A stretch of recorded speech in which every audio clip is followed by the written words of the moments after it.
여러분 안녕하십니까? 땅집건입니다. 깜짝 놀라셨죠? 제 옆에 앉아 계신 분이 각시탈을 쓰고 나오셨습니다. 땅집건이라는 저희들 코너는 어떻게 하면 대구 경북에서 부동산 투자를 지혜롭게 할 것인가 이런 것에 대해서 집중적으로 고민하는 코너인데요. 오늘은 귀한 분 모시고 얘기 나눌 텐데요. 각시탈이 아니고요. 타이거님을 모셨습니다. 안녕하십니까? 안녕하십니까. 예, 타이거입니다. 타이거님 반갑습니다. 타이거님 이렇게 하면 잘 모르실 텐데요. 대구 경북에서 지금 현재 부동산 그중에서도 아파트와 관련해서 가장 많은 구독자를 가지고 있는 대경아라고 있습니다. 대구 경북 아파트의 약자인데요.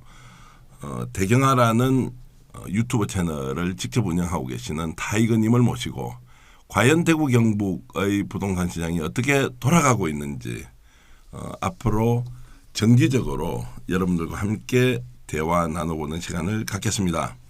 어쨌든 타이거님 반갑고 고맙습니다. 네, 반갑습니다. 아니 이제 본인 채널이 대경아인데 그 채널은 뭐 구독자도 이미 3만 명 가까이 되고 네. 또 정기적인 활동을 하고 분석하는 내용을 보면 굉장히 알차기도 하고 정확하다는 생각이 많이 들었습니다. 감사합니다. 예, 그런데 이제 이런 신생 매체인 스픽스 대구까지 나오셔서 네. 이런 말씀을 해주셔서 저희들은 이제 굉장히 영광인데 스픽스 대구 이렇게 나오시게 된 계기 하나 말씀해 주시죠.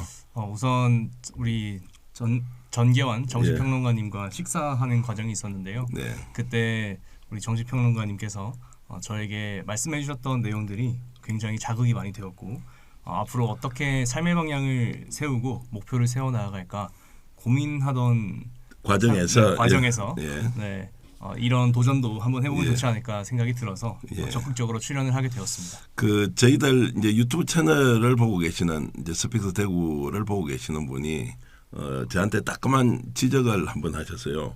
아니 저 사람 정치평론가인데 왜 땅집건이라는 프로그램 나와서 뭐 마치 부동산이 이렇다 저렇다 얘기를 하느냐고 이제 했던데 네. 뭐 정확한 지적이시기도 한데요.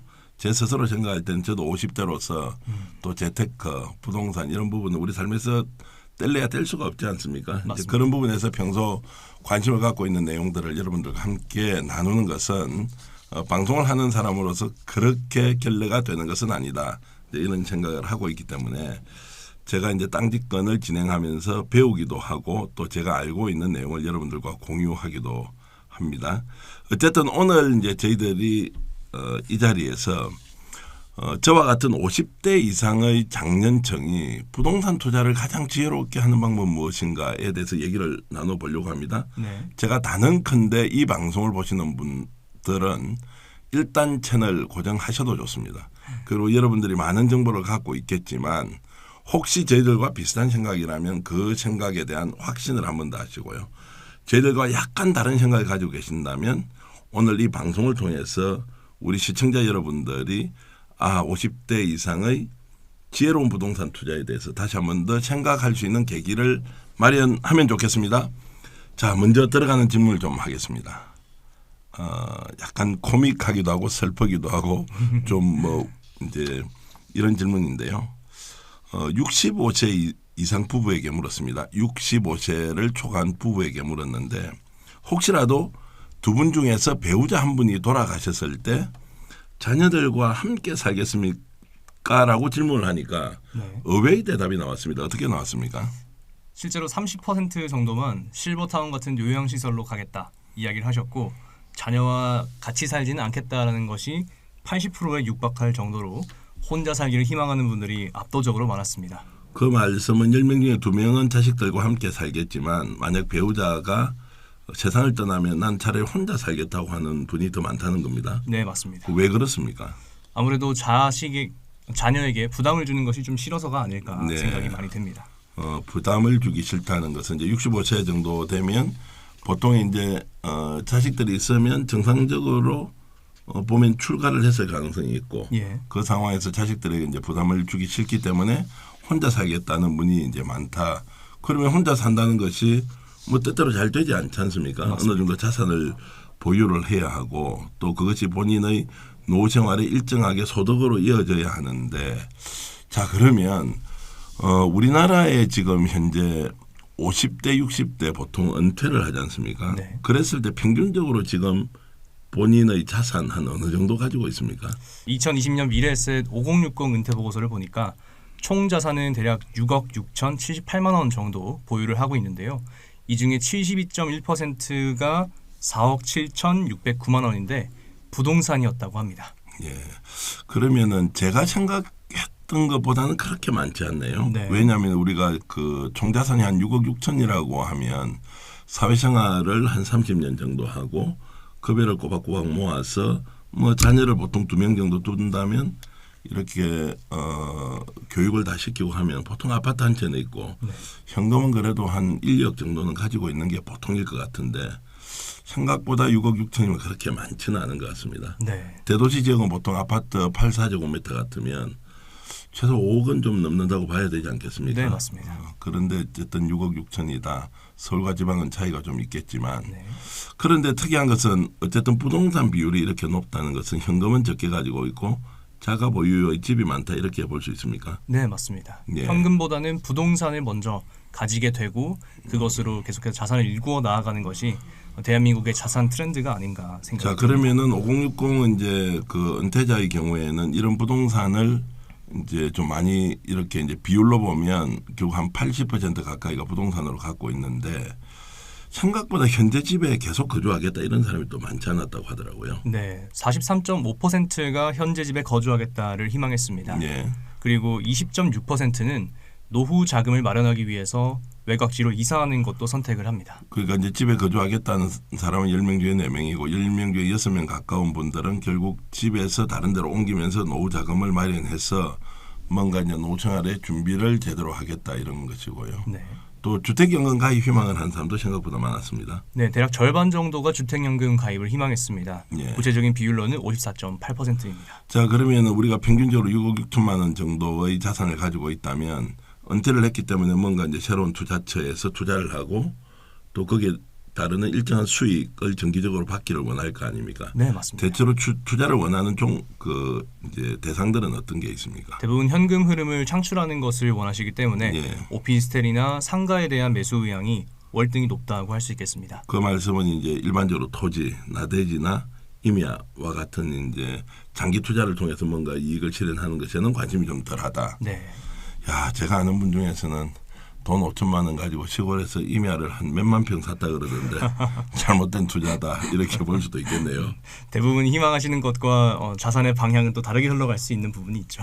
제가 이제 퀵 퀘스천처럼요. 갑작스럽게 질문하드리면 보통 이제 돈이 적다 보니까 도심에 있는 좋은 상가나 오피스텔을 좀 사기보다는 아무래도 이제 외곽지, 나대지나 임야 같은 데 투자하는 사람들이 간혹 있더라고요. 네. 그래서 이제 자기가 가진 돈 가지고 임야 같은 건 오르면 뭐 평당 10,000원에 사면 나중에 3만, 4만 원 될 수도 있잖아요. 맞습니다. 투자 수익률이 굉장히 높다 이렇게 이제 생각하면서 투자를 하고 네. 5년 지난 뒤에도 안 오르더라고요. 이런 데는.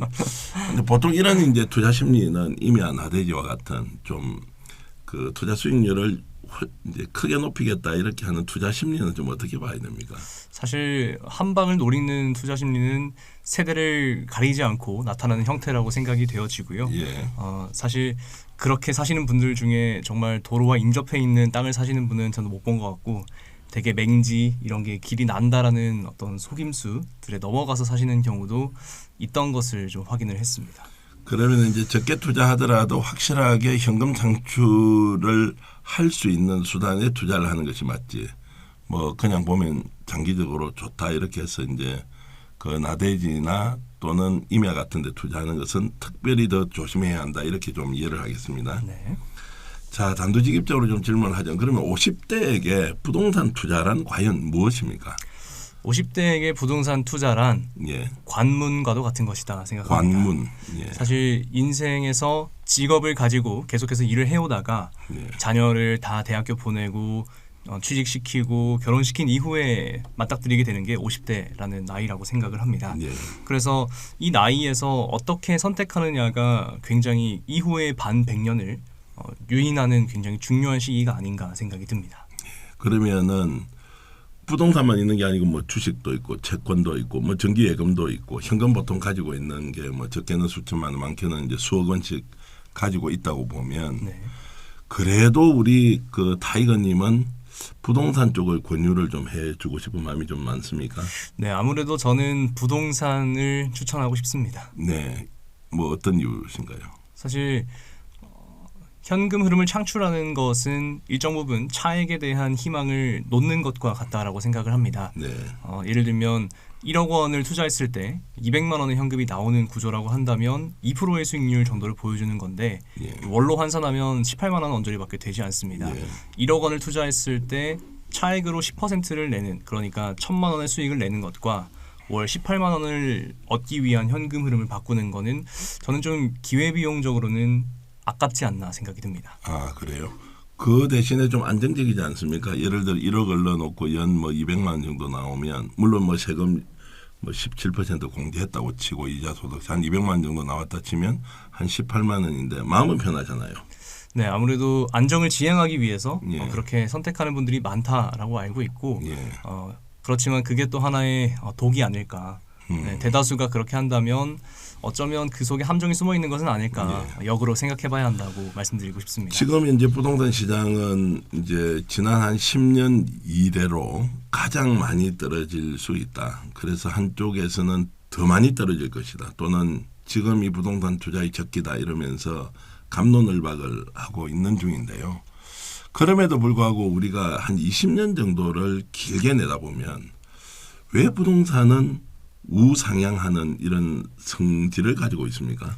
기본적으로는 자본주의의 원리가 인플레이션이라는 개념으로 움직이기 때문에 그렇습니다. 예. 누군가에게는 이자를 지급하기 위해서 돈을 찍어내야 하는데요. 네. 돈이 많아지면 많아질수록 화폐 가치는 떨어지게 되고 자산의 가치는 올라가는 것을 인플레이션이라고 할 수 있겠습니다. 네. 그러니까 장기적으로 봤을 때는 평균 수익률이 인플레이션 그 이상을 달성할 수밖에 없는 게 부동산의 가장 기본적인 원리가 아닐까 생각해 봅니다. 자, 그 말씀을 원론적으로 보자면 안정적인 투자를 통해서 연 2에서 3%의 정기예금 이자를 받는 것과 결국 그 이자를 받기 위해서 은행으로 들어가 있는 돈이 어딘가에서 운용이 될 거 아닙니까? 맞습니다. 그럼 운용이 된다면 비록 위험성은 있긴 하지만 그 운영의 수익이 정기예금 이자보다 더 많이 나와야 자본주의가 계속 굴러갈 수 있다는 원리가 작동하기 때문에 단기적으로는 예금이 부동산 투자와 같은 실물자산 투자에 비해서 안정적이고 유리할 수도 있지만 중장기적으로 보면 결국에는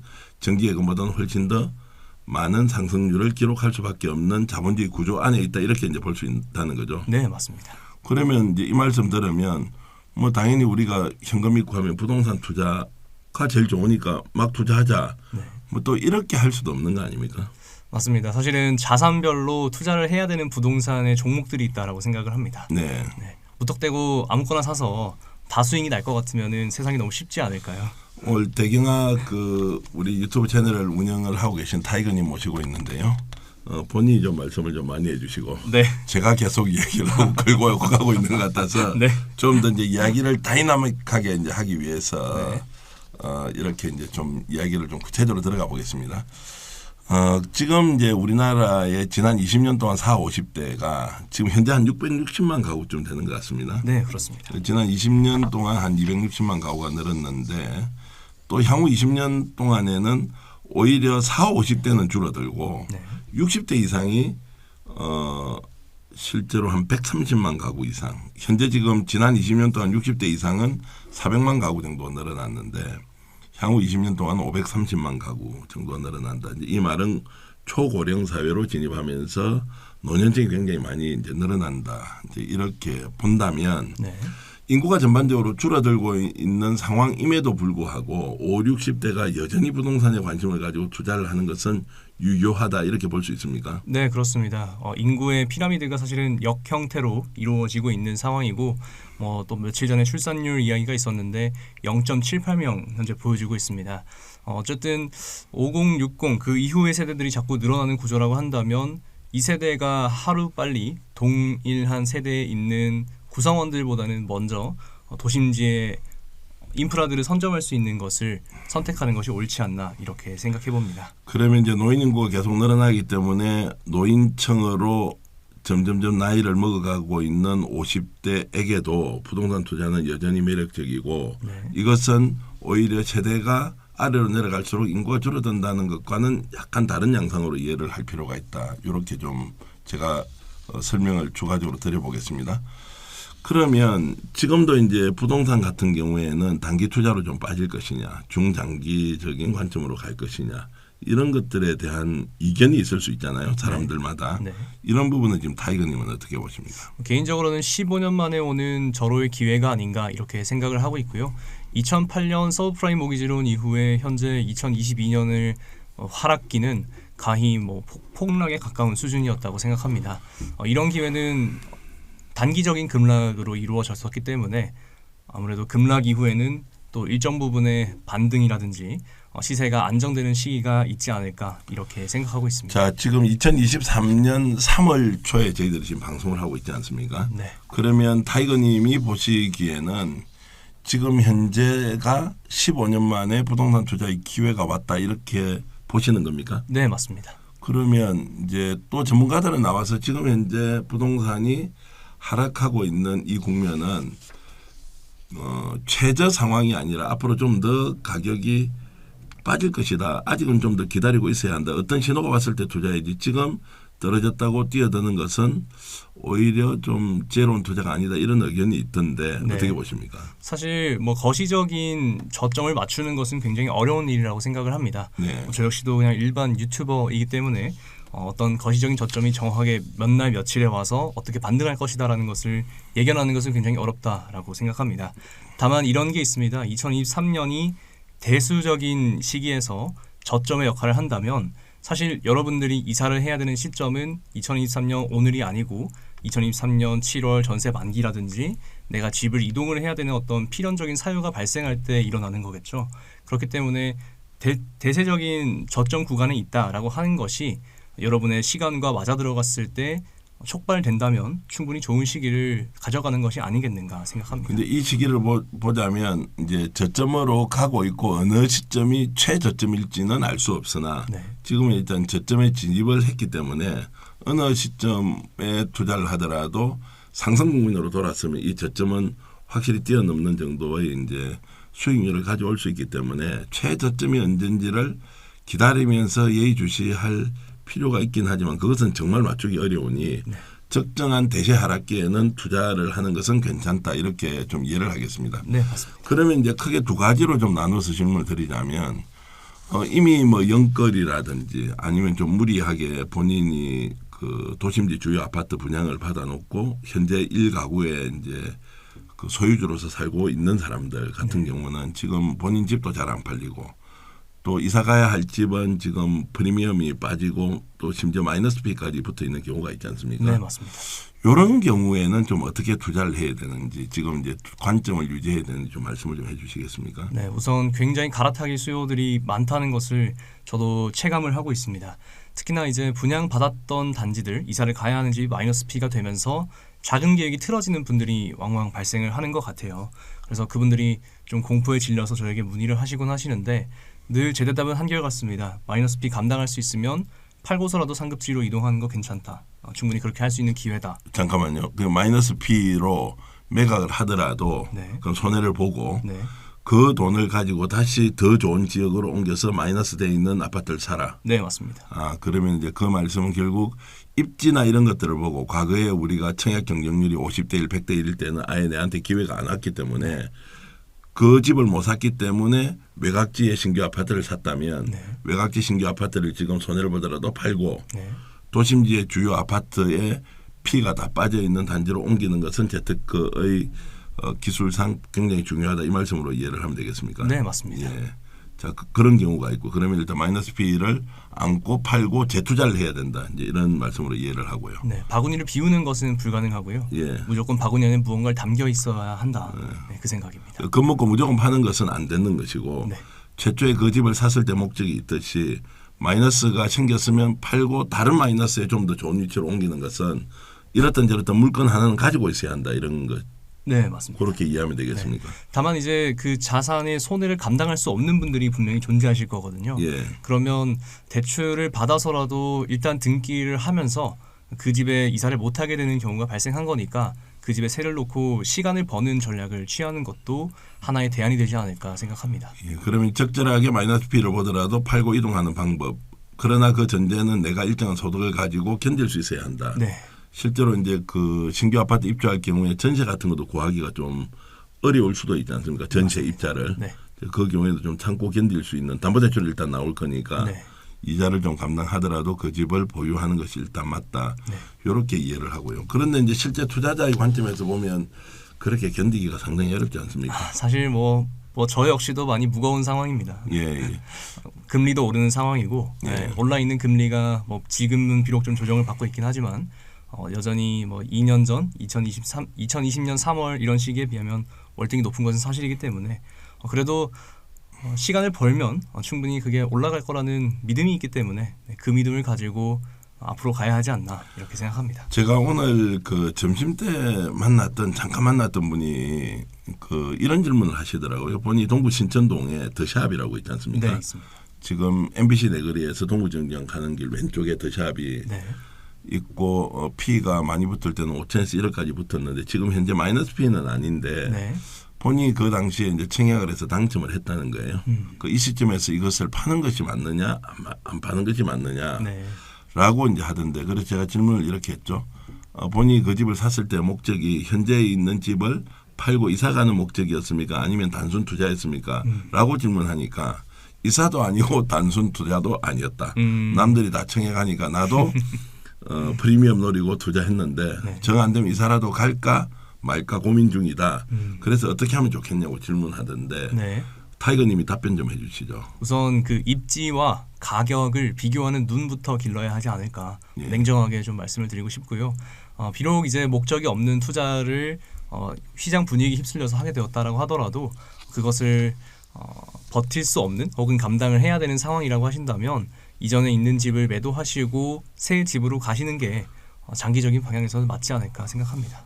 그러니까 아주 주저함이 없이 우리 타이거님은 명확하게 말씀을 하십니다. 네. 그래서 이제 신규 아파트 입주 괜찮은 집이라면 본인 살고 있는 집보다 위치 좋고 새 아파트라면 부담되더라도 옮기는 것이 중장기적으로는 훨씬 더 재테크에 낫다 이렇게 이제 이해를 하겠습니다. 네. 그리고 신천동 더샵은 사실 좋은 아파트니까요. 아 그렇습니까? 네. 예. 그리고 다른 하나는 이제 지금 현재 그 현금을 가지고 있는데 집을 사야 하느냐 말아야 하느냐는 분도 있지 않습니까? 네. 그 일가구에서 신규 아파트 분양받은 분은 조금 전에 이제 사례에 의견을 주셨지만 이제 지금 현금을 한 1, 2억 정도 가지고 있습니다. 네. 지금 우리 방송을 앞에서 우리 경청하고 있는 우리 또 기자 한 분도 네. 본인이 아마 이제 전세를 빼면 한 1억 5천에서 2억 정도는 지금 있을 텐데 네. 이런 분들이 지금 집을 살려면 좋은 기회가 왔다 이렇게 볼 수 있습니까? 네, 좋은 기회가 왔다고 생각을 하고 있습니다. 사실 네. 만날 때마다 한번 매수해 보시는 거 검토해 보시는 게 어떻겠냐 그렇게 말씀을 드리곤 하는데요. 네, 실제로 현금이 1억 5천, 2억 정도 있다라고 한다면 예. 현재 특례보금자리론이라는 제도를 이용하는 것이 굉장히 유익하지 않나 생각을 합니다. 생애 최초 같은 경우에는 LTV 80%까지 대출이 나오고요. 네. 최대 대출 한도가 5억 원입니다. 네, 그리고 주택 매매 가격은 9억 원까지 확보가 되니까 사실 1억 5천, 2억이면 최대 대출을 활용해서 6억, 7억대의 집을 노려볼 수 있다라는 거겠죠. 그러면 만약에 그런 사람이 있다면 우리 타이거님은 대구에서 한 1억 5천에서 2억 정도의 현금을 가지고 있고 네. 현금이 이제 전세에 들어가 있는 거죠. 그리고 아까 특례 보금자리론과 같은 정책 프로그램을 활용한다 이러면 네. 추천 지역 한 세 군데 정도만 찍어주시죠. 네. 우선 첫 번째로 떠오르는 것은 역시 범어가 아닐까 생각이 범어동. 듭니다. 예. 범어 4동이나 만촌 3동 이런 곳은 좀 높긴 하지만 네. 범어 1동, 2동은 또 괜찮을 수 있거든요. 거기 신규 아파트들이 좀 있죠. 예, 맞습니다. 예. 힐스테이트 황금 엘포레라든지 범어 엘리네들 같은 단지들도 있고요. 네, 또 그거보다 좀 낮은 가격대를 선호하신다고 하면 범어 3동의 범어 2편안이나 또 수성 1가 2가에 위치한 수성 롯데 캐슬 더 퍼스트 이런 단지들도 괜찮다고 생각합니다. 그러면 투자하면 뭐 나중에 이제 어느 정도 가격이 회복되고 상승기로 접어들면 투자 수익도 상당히 확보할 수 있다 이렇게 볼 수 있는 거고요. 예, 맞습니다. 그 수성구 범어동이나 뭐 수성 3사가 이런 데 말고는 또 투자해 볼 만한 데가 어디가 있어요? 그 다음으로 제가 이제 말씀드리는 곳이 중구의 청라원동역, 남산동 일대 예, 여기를 말씀드립니다. GS건설이 이제 시공하고 지금 입주했던 데죠. 예, 맞습니다. 청라일스자이가 지금 입주를 하고 있습니다. 예, 거기도 생각보다 단지가 크더라고요. 예, 꽤 큽니다. 저희 1000세대 육박하다 보니까 네. 단지 규모가 상당히 좋습니다. 예, 그러면 이제 달서구 쪽은 어디가 지금 좀 유망하다고 볼 수 있습니까? 달서구로는 이제 죽전내거리 일대가 현재 6억 원 이하에 위치하는 경우도 있거든요. 네. 특히나 용산자이 같은 주복 숲에서는 벗어나 있는 북쪽 단지가 현재 마이너스 프리미엄이 일부 형성되어 있는 세대들이 있더라고요. 6억 수준으로 매수를 할 수 있으니까 그 위치도 좋지 않을까 생각이 듭니다. 예. 그러면 지금 이제 그 외곽지에 지금 현재 분양을 받아놓은 분들 있잖아요. 예. 이제 외곽지라면 이제 선호 지역이 아니고 물론 이제 주거 환경은 괜찮지만 좀 비선호 지역이라고 하면 대구 동구 쪽에 있는데 또 달서구 쪽에도 약간 지하철역 세권하고 좀 멀어져 있는데 그리고 또 중구 쪽도 보면 이제 남구 중구 쪽에 아까 말씀하셨던 이제 남산동 이런 데가 아닌 좀 네. 나홀로는 아니지만 아파트 가구수 한 400가구 이하 정도 되는 이런 쪽으로 분양받았던 분들은 지금 어떻게 하는 게 좋습니까? 네, 우선은 외곽지에 분양을 받은 상황에서는 그것을 어떻게 결정하기가 사실 어렵긴 합니다. 예. 네, 상당히 어려운 상황이라고 생각이 들고요. 그래도 제가 어제 막 상담을 했던 이야기를 잠깐 드리면 네. 그 이분이 동대구 대시양을 이제 분양을 받으셨는데 동부 정류장 자리입니까? 동대구 센트럴 대시양이니까 그 동대구 동신초등학교 앞입니다. 예. 네, 동대구역에서 조금 서쪽으로 나오면은 예, 예. 있는 곳이고요. 대구의 첫 전매 제한 단지이기도 합니다.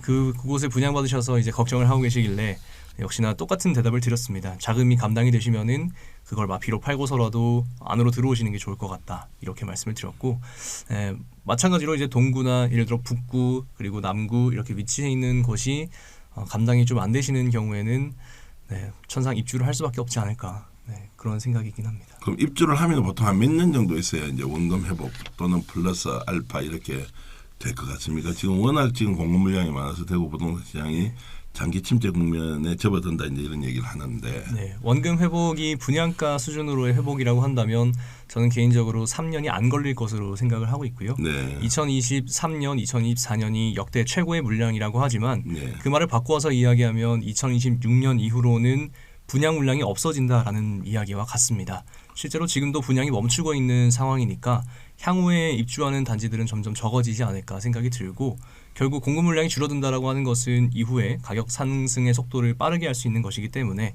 오히려 기회로 생각한다면 대시기적으로는 좋은 시기가 아닐까 봅니다. 예. 그 대경화 이렇게 운영하시면서 특히 아파트 쪽으로 집중해서 지금 많이 이제 조언도 하고 방송도 만들고 하시죠. 네, 맞습니다. 네. 아파트에 유독 집중하는 이유가 있습니까? 사실 아파트는 살아보면 빠져나가기가 굉장히 힘듭니다. 네. 사실 집단으로 함께 살면서 커뮤니티를 형성한다는 점도 굉장히 좋고요. 네. 도심지에 위치를 하고 있다 보니까 아무래도 인프라를 누리기도 용이하고 상권, 학군 다 용이하죠. 네, 아무래도 그런 부분에서 선호도가 높지 않나 생각이 들고 너 어디 살고 싶어? 라고 물어보면 대개 다 아파트 살래? 라고 네. 얘기하고 또 저희 세대 같은 경우에는 아파트에서 나고 아파트에서 자라고 또 아파트를 희망하기 때문에 그게 하나의 라이프 패턴이라고 생각을 합니다. 예. 네. 그 지금 구독자가 지금 한 28,500명 정도 됩니까? 어떻게 됩니까? 현재 28,000 정도 됩니다. 28,000이고 이제 장기적으로 지금 몇 명까지 지금 구독자 확보하는 목표를 세우고 있습니까? 네, 다음 목표는 10만 명 목표하고 10만 있습니다. 명. 네. 지금 그 구독하시는 대다수 유튜버 이제 시청자들이 대구 경북에 사시는 분이고 아무래도 대구 사람들이 제일 많습니까? 거의 50대 50인 것 같습니다. 대구 쪽이 50%, 네. 경북 쪽이 50%고 네. 그분들이 실제로 우리 타이거님을 통해서 재테크에 성공한 경우도 많으시죠. 성공한 경우도 많으십니다. 예, 지금 대경화는 몇 년 동안 하셨어요? 대경화가 4년 차 됩니다. 4년 차고 네. 실제로 부동산 관련된 또 공부나 실전 투자 경험은 훨씬 오래되셨죠. 예, 실제로는 투자 경험은 8년 가까이 되는 것 같습니다. 8년까지 되고 제가 방송 만드는 거나 또 특히 저도 이제 방송을 하면서 우리 타이거님이 쓰는 카피라이터 이런 거 있지 않습니까? 예. 이런 거 수준이 아주 대단해서 이 대구에 계신 분이 이렇게 하겠나라는 제가 의문을 갖기도 했는데 역시 대구에 이런 이제 숨은 전문가가 있었구나. 그래서 아마 태경환 이제 그 운영 책임자로서 타이거님의 말씀을 듣고 여러분들이 부동산에 좀 더 관심을 가지고 계시면 아마도 여러분들의 재테크는 훨씬 더 풍성하고 알차게 이루어질 수 있을 것이다 이런 생각을 하면서요. 한 번씩 나오셔서 이제 부동산 관련된 얘기 우리 시청자들과 계속 나누고요. 좋은 정보 공유해 주시길 바라겠습니다. 네, 잘하겠습니다. 자, 오늘 땅집 건 어떻게 보셨습니까? 조금 과묵하게 진행했는데요. 다음에는 더욱더 활기차고 열정적으로 여러분들과 만나면서 대구 경북의 살아있는 부동산 정보를 전해드리겠습니다. 시청해 주신 여러분 고맙습니다.